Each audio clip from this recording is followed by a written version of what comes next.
लगातार बीजेपी जो है वो सफल होती जा रही है।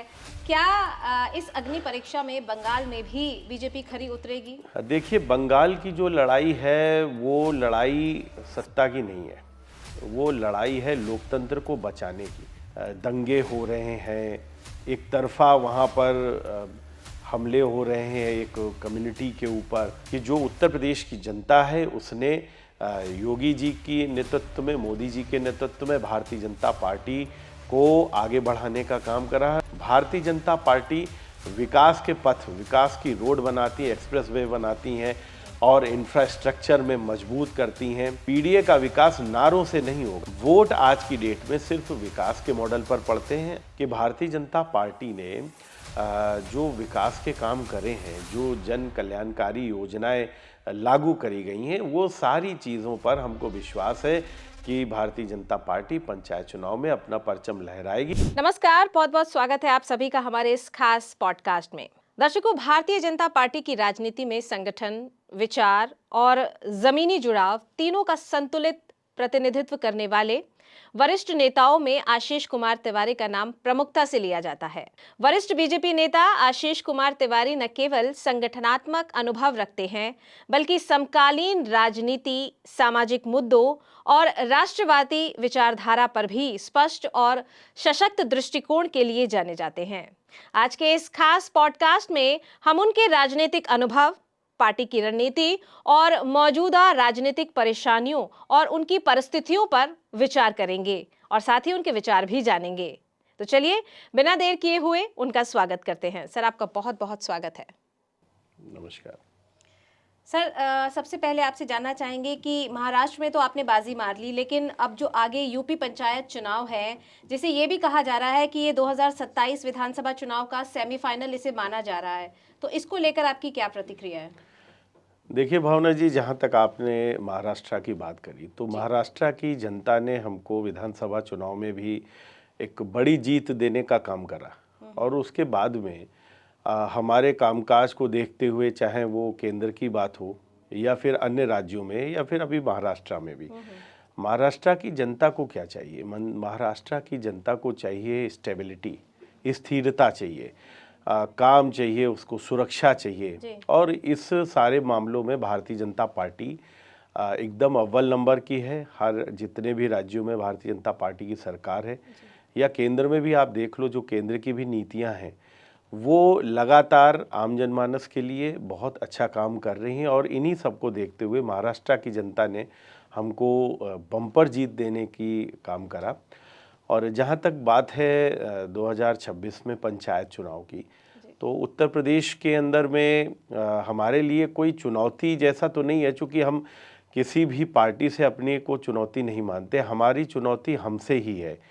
हमारी ये चुनौती हमारी अग्नि परीक्षा है और अग्नि परीक्षा है ये हमारे किए गए कामों की। ये अग्नि परीक्षा है कि हमने जो योजनाएं लागू करी उसका क्या परिणाम है। ये अग्नि परीक्षा है उस विश्वास की जो जनता ने हमारे ऊपर करा है। तो अब उस अग्नि परीक्षा में हम पास होते हैं कि फेल होते हैं, ये इस चुनाव से हमको पता चलने वाला है। तो बाकी जो विरोधी हैं या विपक्ष के लोग हैं, तो उनसे हम कोई भी इस तरीके की बात नहीं मानते हैं कि उनसे हमारी कोई लड़ाई है या कुछ है, या हमारी अपनी खुद से ही लड़ाई है। जी जी सर, ये बात तो हो गई अग्नि परीक्षा की, तो कहीं ना कहीं लगातार बीजेपी जो है वो सफल होती जा रही है। क्या इस अग्नि परीक्षा में बंगाल में भी बीजेपी खरी उतरेगी? देखिए, बंगाल की जो लड़ाई है वो लड़ाई सत्ता की नहीं है। वो लड़ाई है लोकतंत्र को बचाने की। जिस प्रकार से ममता सरकार ने वहाँ पर, आपने देखा होगा, दंगे हो रहे हैं, एक तरफा वहाँ पर हमले हो रहे हैं एक कम्युनिटी के ऊपर, और जो घुसपैठ का मामला है, लगातार हमारे देश के जो संसाधन हैं उन पर कहीं ना कहीं घुसपैठियों द्वारा जो कब्जा किया जा रहा है, और वहाँ पर वहाँ की जो सरकार है इन सारी चीज़ों पर लगाम लगाने से बिल्कुल उसके अंकुश में नहीं है। ये सब निरंकुश हो चुका है। तो कहीं ना कहीं बंगाल में सत्ता की लड़ाई नहीं है। लड़ाई सिर्फ ये है कि वहाँ का जो लोकतंत्र है वो बचाना है हमको, वहाँ की जो जनता है उस जनता को बचाना है। क्योंकि वहाँ पर जो भी आप अभी भी फ़िलहाल देख रहे होगे, जो जैसी चीज़ें जो घटनाएं आपको बांग्लादेश में देखने को मिल रही हैं, शायद वैसी ही मिलती जुलती घटनाएं आपको बंगाल में भी देखने को मिल रही हैं। तो बंगाल विषय सत्ता का नहीं है, बंगाल है लोगों को बचाने का, उनकी इज्जत बचाने का। वहाँ पर महिलाओं के साथ में जो हो रहा है, आपने वो जो हॉस्पिटल वाला केस सुना होगा, जो वो डॉक्टर बिटिया के साथ में हुआ था। तो कहीं ना कहीं सरकार इन सब चीज़ों में इन्वॉल्व होती नज़र आती है, अपराधियों के साथ खड़ी नज़र आती है। और अभी आपने देखा जब ईडी ने अभी छापा मारा बंगाल में आईपैक के ऊपर, तो वहाँ पर आपने देखा होगा कि वहाँ के मुख्यमंत्री स्वयं, और ये पहली बार शायद देश के इतिहास में पहली बार हुआ कि कोई मुख्यमंत्री, और वहाँ पर वो गईं और उन्होंने ईडी की छापेमारी में बाधा उत्पन्न करी। और उसके बाद में वहाँ पर उन्होंने एक फाइल भी वहाँ से लेकर और वो वहाँ से गईं। तो ये सारी जो चीज़ें हैं, ये कहीं ना कहीं ये बता रही हैं कि कुछ तो गड़बड़ नहीं है, बहुत कुछ गड़बड़ है। तो ये सारी चीज़ों से हमको बचाना है। बंगाल हमारा बहुत संप्रभुत्व वाला राज्य रहा है और इसका आज़ादी के लड़ाई में सुभाष चंद्र बोस जैसे लोगों का बड़ा योगदान रहा है। तो उस बंगाल को हम ऐसे तो नहीं खराब होने देंगे। तो ये लड़ाई सिर्फ बचाने की है, ये सत्ता प्राप्ति की नहीं है। जी जी सर, जैसे हम बंगाल में टीएमसी को देखते हैं, केरल में लेफ्ट को देखते हैं और तमिलनाडु में हम डीएमके को देखते हैं। तो अगर हम देखें कि वहाँ पर ये जो पार्टियां हैं ये बहुत लंबे समय से सत्ता में हैं, और अगर हम बीजेपी की बात कर रहे हैं तो ये किले बीजेपी फतेह नहीं कर पाती है। नहीं, देखिए अब जिस प्रकार से जहाँ आपने बात करी केरल की और वहाँ पर जो लेफ्ट पार्टीज़ की आपने बात करी, आपने ये देखा होगा कि day by day Bharatiya Janata party का जो वोट प्रतिशत है वो बढ़ता जा रहा है। और अभी केरल के नगर निकाय के जो चुनाव हुए उसमें भी सफलता भारतीय जनता पार्टी को मिली है। तो ये सब सारी चीज़ें इस चीज़ का द्योतक है, ये सारी चीज़ें बता रही हैं कि जनता अब बदलाव चाहती है। और बदलाव वो क्यों चाह रही है? चूँकि जनता को काम चाहिए, जनता को सुरक्षा चाहिए, और वो काम और सुरक्षा वो सिर्फ भारतीय जनता पार्टी के शासन में या उनके शासित प्रदेशों में ही देख रही है। तो अब बदलाव हो रहा है। अब ये जो चुनौतियाँ थीं, ये जो किले थी, ये सब ढह रहे हैं धीरे धीरे। हमारा वोट प्रतिशत भी बढ़ रहा है और भारतीय जनता पार्टी का ग्राफ डे बाय डे ऊपर हो रहा है। जी क्या आपको लगता है कि ये जो 5 राज्य हैं इनके नतीजे और 2027 यूपी, ये जो सारे मिलके हैं, ये 2029 के लोकसभा चुनाव के जो मूड है उसको तय करेंगे या निर्धारित करेंगे?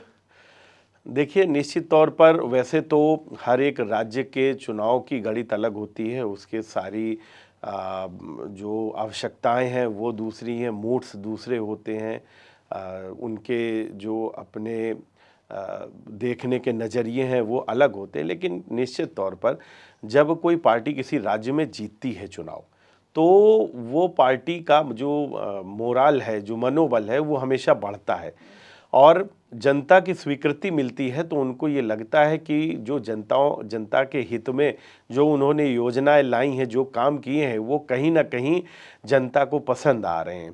तो निश्चित तौर पर हमारी जो जीत हुई है वो हमको मनोबल तो देती ही है।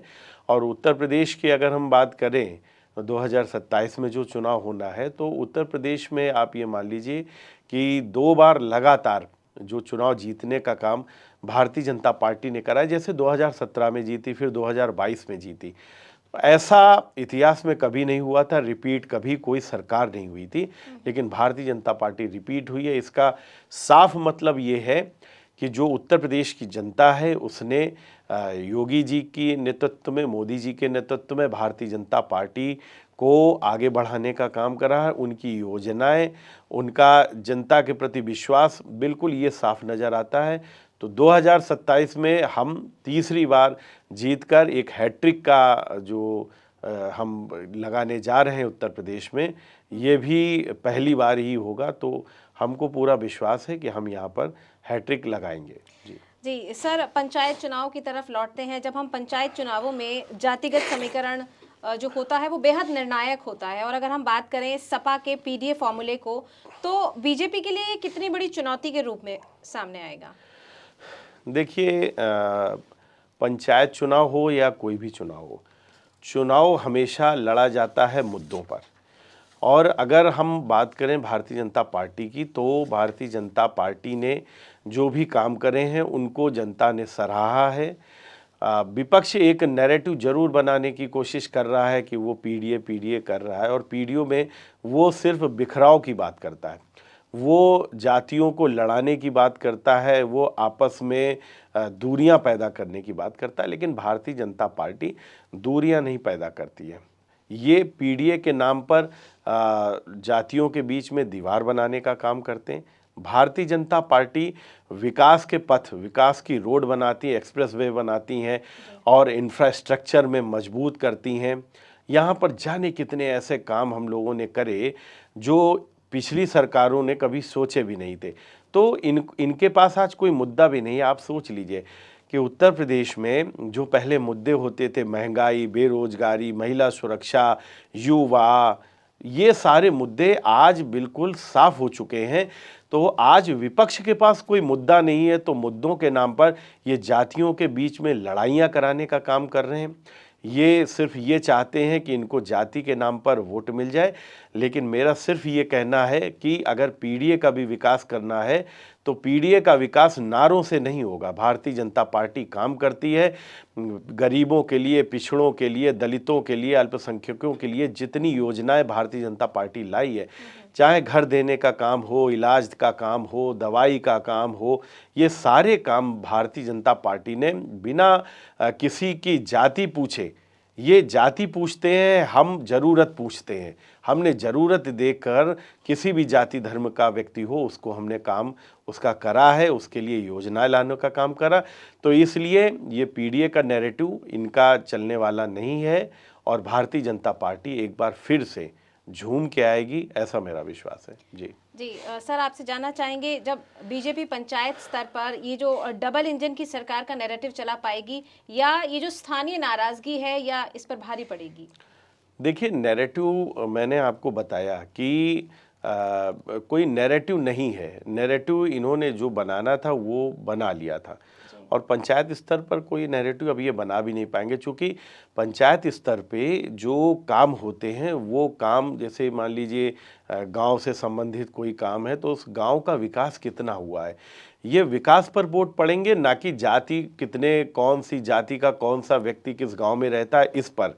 मुझे नहीं लगता है कि चाहे गांव हो चाहे शहर हो, कोई भी जगह हो, वोट आज की डेट में सिर्फ विकास के मॉडल पर पड़ते हैं। और जो हमारी डबल इंजन की सरकार है तो वो गांव का विकास प्लस हमारी उत्तर प्रदेश का जो शासन व्यवस्था है वो, और केंद्र की जो हमारी नीतियां हैं, ये तीनों मिलकर डिसाइड करेंगे कि पंचायत का चुनाव किसके पक्ष में जाने वाला है। जी सर, यहाँ पर बात करेंगे कि सपा का ये जो पीडीए फॉर्मूला है वो कहीं ना कहीं लोकसभा चुनाव जो हुए थे 2024 में उसमें असरदार दिखा था। तो क्या आपको ऐसा लगता है कि ये जो सामाजिक समीकरण है कहीं ना कहीं बीजेपी के खिलाफ जा रहा है? देखिए, सबसे पहले तो हमें यह समझना पड़ेगा कि क्या जो पीडीए है, जिस पीडीए को पहली बार कहा गया, मतलब पिछला, दलित और अल्पसंख्यक, क्या ये पीडीए सिर्फ भारत देश में, क्या उत्तर प्रदेश में ही रहता है? क्या उत्तर प्रदेश के अलावा पीडीए समाज कहीं नहीं रहता है? मुझे लगता है कि पूरे भारत में ही पीडीए समाज रहता है। तो अगर पूरे भारत में पीडीए समाज रहता है तो चुनाव तो उत्तर प्रदेश के अलावा भी और स्टेट में भी हुए। लोकसभा की ही मैं बात कर लूँ तो हर जगह पर भारतीय जनता पार्टी को अच्छी सीटें मिली और वहाँ से जीत के आई, और इसी कारण से हमारी जो टोटल सीटें आई वो 240 सीटें आई। इसका मतलब ये हुआ कि हमको पूरे भारत देश में पीडीए ने सपोर्ट करा। उत्तर प्रदेश में हमारी लोकसभा में सीटें जरूर कम हुई, लेकिन उसके पीछे अगर पीडीए फैक्टर है तो फिर पूरे भारत में पीडीए फैक्टर क्यों नहीं रहा? ये एक यक्ष प्रश्न है। ये सोचने की बात है कि पीडीए तो हर जगह रहता है, तो जैसे हमारी उत्तर प्रदेश में सीटें कम हुई थी वैसे ही हमारे पूरे भारत में कम होनी चाहिए थी। यहाँ पर आज विपक्ष की सरकार होनी चाहिए थी, लेकिन सिर्फ उत्तर प्रदेश में हमारी जो सीटें कम हुई हैं, इसका मतलब सीधा सा ये है कि इसके पीछे कोई पीडीए फैक्टर काम नहीं करा। इसके पीछे कुछ वो जो नैरेटिव बनाने का काम करा, जैसे कि इन्होंने कहा कि लोकतंत्र खत्म कर देंगे, जैसे इन्होंने कहा कि खटाखट हम 8,000 रुपये आपके खातों में डायरेक्ट देंगे। इस तरीके के जो भ्रामक चीज़ें करी गई उसके कारण से मुझे लगता है कि थोड़ा सा जनता भ्रमित हुई और भ्रमित होने के कारण में हमको थोड़ा सा ये दिक्कतों का सामना करना पड़ा। लेकिन उसके तुरंत बाद उत्तर प्रदेश के अंदर में बाय इलेक्शन होते हैं और 10 सीटों में से हमको 8 सीटें मिलती हैं, जिसका सीधा सा ये संदेश था कि एक बार तो जनता को इन्होंने बहका लिया, लेकिन ये जनता बार बार बहकने वाली नहीं है। इसलिए इनका अब कोई पीडीए फॉर्मूला नहीं चलेगा, क्योंकि इनका जो पीडीए है वो सिर्फ परिवार डेवलपमेंट अथॉरिटी है। लेकिन हमारा जो पीडीए है वो हमारा है कि हम जनता के साथ में उनके विकास की बात करते हैं। हमारा पीडीए और इनके पीडीए में बहुत अंतर है। जी जी सर, यहाँ पर जानना चाहेंगे, बीजेपी जो है लंबे समय से राष्ट्रवाद और हिंदुत्व को लेकर चुनाव लड़ती है, लेकिन पीडीए के सामने क्या अब सामाजिक न्याय का कोई जवाबी मॉडल आप लोगों के पास तैयार है? जैसे मैंने आपको बताया ना कि पीडीए इनका सिर्फ नारों वाला मॉडल है। इन्होंने ये तो कहा पीडीए हमारे साथ है, लेकिन इन्होंने ये कभी नहीं बताया कि इनके साथ पीडीए क्यों है। इन्होंने जब इनकी सरकारें रहीं तो इन्होंने पीडीए समाज के साथ में क्या ऐसा अच्छा कर दिया था जिसकी वजह से पीडीए इनको वोट देगा। तो ये तो हमेशा कहते हैं पीडीए। अच्छा, दूसरी बात ये है, अगर हम उत्तर प्रदेश में जीते हैं, अगर हम मध्य प्रदेश में जीते हैं, राजस्थान में जीते हैं, महाराष्ट्र जीते हैं, हरियाणा जीते, बिहार जीते, तो क्या वहाँ पर हमको पीडीए ने वोट नहीं दिया? क्या ये संभव है कि बिना पीडीए के वोट के भारतीय जनता पार्टी किसी भी राज्य में चुनाव जीत सकती है? तो पीडीए इनके लिए सिर्फ नारा है और हमारे लिए, मैंने जो बताया आपको, हमारे लिए पीडीए उनके समाज को उत्थान करना है, उनके समाज के लिए अच्छी योजनाएं लाना है और उनको जो मुख्य धारा है उसमें जोड़ने का काम है। लेकिन इनके लिए सिर्फ नारा और शोर है। मैं बार बार कहता हूं कि मैं इस बात से हमेशा कंफ्यूज रहता हूं कि पीडीए समाज इनको वोट क्यों देगा। पीडीए समाज के लिए आज तक इन लोगों ने क्या किया? आज़ादी के बाद से करीब 60 साल कांग्रेस ने राज करा, उनके लिए कौन सी योजना ली? तब भी वो दबे कुचले रहे। उसके बाद में अगर राज्य की बात करूं तो राज्य में लगातार 4 बार मायावती जी की सरकार रही, 4 बार समाजवादी पार्टी की। तो इन्होंने पीडीए समाज के लिए क्या ऐसा अच्छा कर दिया कि पीडीए समाज इनको वोट दे? और अगर अच्छा कर दिया था तो इनको पीडीए समाज ने सत्ता से बाहर का रास्ता क्यों दिखाया? तो निश्चित तौर पर इनसे जो अपेक्षाएं थीं, उन अपेक्षाओं पे ये लोग बिल्कुल भी नहीं खरे उतरे, जिसकी वजह से पीडीए समाज ने सत्ता से इनको बाहर करा और भारतीय जनता पार्टी को लाने का काम करा और लगातार दूसरी बार जिताया है और तीसरी बार जिताने जा रहे हैं। जी क्या दलित वोटरों में सेंध लगाने के लिए कुछ नए चेहरे भी बीजेपी सामने लेकर आ रही है?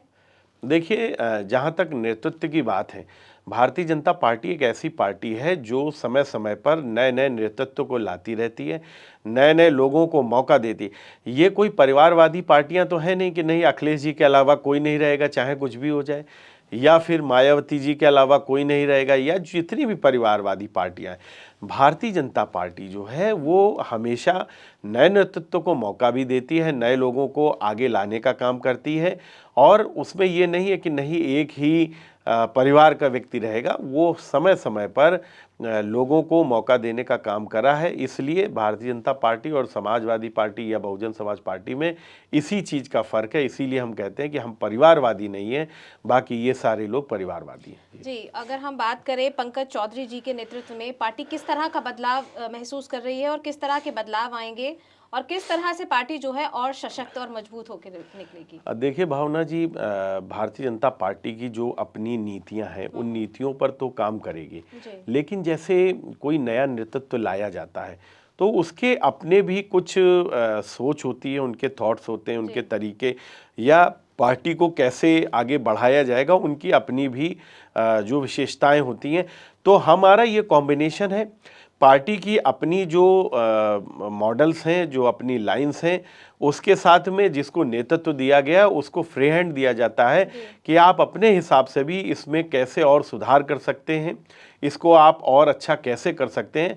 तो निश्चित तौर पर पंकज चौधरी जी उत्तर प्रदेश के यहाँ पर प्रदेश अध्यक्ष बनकर आए हैं, उनके नेतृत्व में आगे भारतीय जनता पार्टी काम करेगी और मुझे विश्वास है कि हम जैसे दिन दूनी रात चौगनी हम बढ़त ले रहे थे, इनके नेतृत्व में भी हम और तेजी से आगे बढ़ने का काम करेंगे।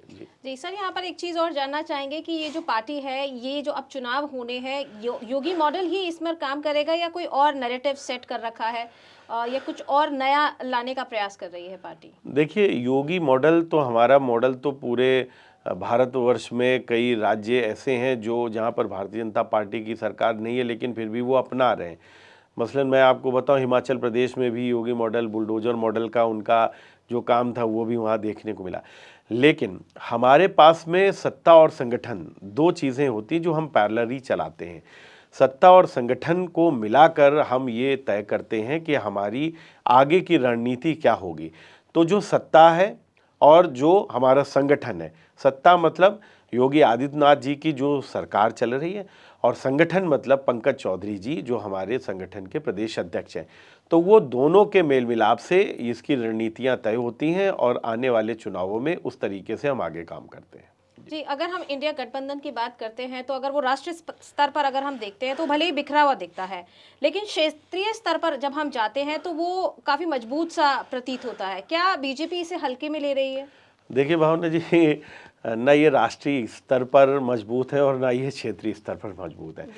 आपने देखा दिल्ली का चुनाव हुआ तो दिल्ली में कांग्रेस, आम आदमी ये अलग अलग चुनाव लड़ रही थी, हरियाणा में भी अलग अलग चुनाव लड़ रहे थे, महाराष्ट्र में अलग अलग लड़ रहे थे। तो ये एक कहाँ है, ये एक तो है ही नहीं कहीं। अब बिहार का भी चुनाव आप ले लीजिए तो बिहार में भी आप देख लीजिए कि अलग अलग लड़ रहे थे ये चुनाव। तो ये ना राष्ट्रीय स्तर पर एक हैं और ना ये क्षेत्रीय स्तर पर एक हैं।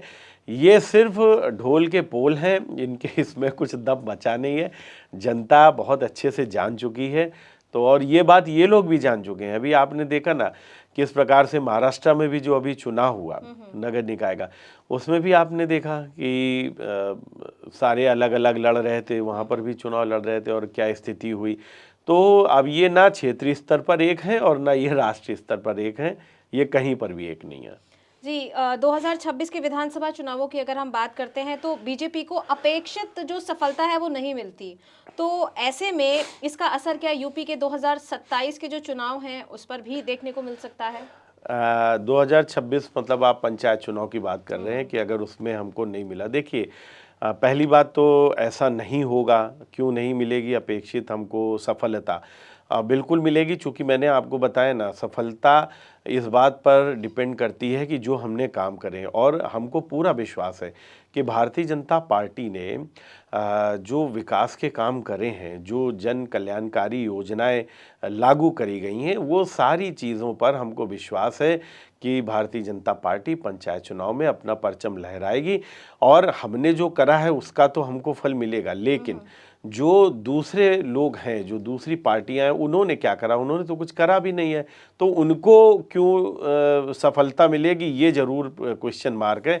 हमने काम करा है, हमने योजनाएं लागू करी हैं, लोगों को समझा है, तो हमें तो पूरा विश्वास है कि हमको 2026 में भी सफलता मिलेगी और 2027 में भी सफलता मिलेगी। जी, अगर हम बात करें विपक्ष की, तो विपक्ष ये कहता है कि बीजेपी अब एक संगठन ना रहकर सत्ता पर निर्भर हो गई है। तो इस पर आप क्या कहेंगे? नहीं नहीं, विपक्ष का कहना है, ये विपक्ष कुछ भी कह सकता है। विपक्ष के कहने ना कहने से कुछ नहीं होता। मैंने आपको बताया कि भारतीय जनता पार्टी संगठन और सत्ता दोनों की ताकत से चलती है। हमारी जो भारतीय जनता पार्टी है वो विश्व की सबसे बड़ी पार्टी है और हमारा जो संगठन है वो भी हमारा सबसे दृढ़ संगठन है। बूथ स्तर से लेकर और हमारे राष्ट्रीय स्तर तक हमारे संगठन में भी बहुत ताकत, और जब हमारा संगठन में ताकत होती है तभी हम सत्ता में आते हैं। क्योंकि सत्ता में आने के बाद हमको संगठन नहीं मिलता है, संगठन के बाद हमको सत्ता मिलती है। तो ये दोनों एक दूसरे के पूरक हैं और जब हम सत्ता में आते हैं तो हमारे संगठन को भी बहुत ज़्यादा ताकत मिलती। तो चूँकि दोनों एक दूसरे के पूरक हैं, इसलिए ये कहना कि नहीं हम सत्ता के दम पर चल रहे हैं, तो ये कहना थोड़ा सा अतिशयोक्ति होगा। जी जी, सर एक चीज़ और, जो 2027 में अब यूपी चुनाव होने वाले हैं उसमें यूपी में बीजेपी अपने सामने किसे सबसे ज़्यादा कॉम्पिटिटर मानती है और क्या सबसे ज़्यादा खतरा महसूस करती है? देखिए, कॉम्पिटिटर की जहाँ तक बात है, मैंने कहा ना कि हमारी लड़ाई खुद से है। हम अपने आप को हमारी अग्नि परीक्षा है कॉम्पिटिटर का। अगर किसी पार्टी का नाम ले तो मुझे नहीं लगता कोई पार्टी ऐसी है जो कंपटीशन में, चूंकि कंपटीशन उससे होता है जो बराबर से काम कर रहा हो। जो 2017 में लास्ट पार्टी रही समाजवादी पार्टी, उनके एवज में हमने इतना ज़्यादा माइलस्टोन खड़ा कर दिया है। उन्होंने अगर एक एक्सप्रेसवे दिया तो हमने यहाँ पर 5 से ज़्यादा एक्सप्रेसवे देने का काम करा। उन्होंने अगर कुछ भी डेवलपमेंट का काम करा तो उससे कई ज़्यादा हमने नए नए यहाँ पर कितने एयरपोर्ट दे दिए, हमने कई यहाँ रोड आप देख लीजिए, आज जो सड़कों का जाल है वो हमने दिया, जो योजनाएं हैं वो लगातार हमारी, वो तो बिल्कुल माइलस्टोन ही है, आप ये समझ लीजिए, वो तो दूर दूर तक ये लोग नहीं आ पाएंगे। तो जो हमने विकास के काम करे हैं तो उनके दम पर हमको तो वोट मिलेगा, लेकिन इनको क्यों मिले? क्योंकि इनको इसलिए भी नहीं मिलेगा क्योंकि जब जनता ने इनको 2017 में बाहर का रास्ता दिखाया तो बाहर के रास्ते के बाद इन्होंने कुछ करने का इनको तो मौका मिला नहीं, तो ये कैसे आएंगे सत्ता में? हमने जो करा है वो जनता ने उसको मोहर लगाया 2022 में भी, और 2027 में भी पुनः मोहर लगाएगी जी। सर, यहाँ पर चलते चलते एक सवाल आपसे और जानना चाहेंगे एसआईआर के बारे में, क्योंकि देश भर में बहुत हल्ला मचा हुआ है। फिलहाल पश्चिम बंगाल की बात करें तो वहाँ पर भी इसको लेकर काफ़ी चर्चा हो रही है, तो इस पर आप क्या कहना चाहेंगे? देखिए, एसआईआर की प्रक्रिया एक ऐसी प्रक्रिया है जो वोटर शुद्धिकरण करती है, जो वोट लिस्ट है उसको शुद्धिकरण का काम करती है। उसमें जो लोग जिनका नाम डुप्लीकेसी में आ गया है, या जो लोग इस दुनिया में नहीं रहे हैं, या जो लोग माइग्रेट कर गए, तो इन सब को हटाकर जो ओरिजिनल वोटर हैं उन वोटर्स को शुद्धिकरण के साथ में लाने का काम करती है। ये लोकतंत्र को मजबूत करती है। लेकिन वो कौन लोग हैं जो लोकतंत्र को मजबूत नहीं होने देना चाहते हैं? वो कौन लोग हैं जो नहीं चाहते हैं कि इससे डुप्लीकेट जो वोट हैं वो हटाए जाएं? वो कौन लोग हैं जो जिनकी इच्छा ये रहती है कि यहाँ पर वो लोग वोट डालें आकर जिनके वोट हैं ही नहीं वोटर लिस्ट में, और वो दूसरे के नाम पर आकर यहाँ वोट डाल रहे हैं, और वो लोग हैं कौन? तो निश्चित तौर पर जो अगर ऐसे वोट जिनके कट रहे हैं तो उनको तकलीफ तो होगी, और जिनको तकलीफ हो रही है वो इसका विरोध भी कर रहे हैं, और विरोध कौन कर रहा है वो आपको अच्छे से पता है। तो निश्चित तौर पर जिनके वोट कट गए हैं तो वो चिल्लाएंगे, तो लेकिन उनके चिल्लाने से कुछ होगा नहीं, शुद्धिकरण होकर रहेगा। और इस भारत देश के संसाधन जिसके लिए हैं उन्हीं के लिए काम आएंगे। अगर कोई ये सोचे कि अपने वोट बैंक के खातिर, अपने वोट बैंक को बढ़ाने के लिए, चुनाव जीतने के लिए, सत्ता में आने के लिए कोई उन लोगों को सपोर्ट करेगा, तो अब वो समय जा चुका है। अब भारतीय जनता पार्टी का समय है, ऐसे लोगों को बिल्कुल भी बर्दाश्त नहीं किया जाएगा। जी, फिलहाल समय हो गया है दर्शकों से विदा लेने का, लेकिन जाने से पहले आपका बहुत बहुत शुक्रिया, थैंक बहुत यू बहुत सो धन्यवाद, मच। आपने इतना कीमती समय दिया। Thank you so much. तो दर्शकों, वरिष्ठ बीजेपी नेता आशीष कुमार तिवारी के विचारों से ये स्पष्ट होता है कि राजनीति केवल सत्ता का साधन नहीं, बल्कि समाज और राष्ट्र के प्रति जिम्मेदारी का भाव भी है। उनका अनुभव, संगठनात्मक समझ और जमीनी दृष्टिकोण मौजूदा राजनीतिक परिदृश्य को समझने में एक स्पष्ट दिशा देता है। आज के इस संवाद में उन्होंने न केवल पार्टी की सोच रखी, बल्कि उन मुद्दों पर भी अपनी बात रखी जो जनता के लिए महत्वपूर्ण है। इसी के साथ हम उनका धन्यवाद करते हैं और उम्मीद करते हैं कि आगे भी ऐसे विचारों से वे हमारा मार्ग प्रशस्त करेंगे और हमारा संवाद समृद्ध होता रहेगा।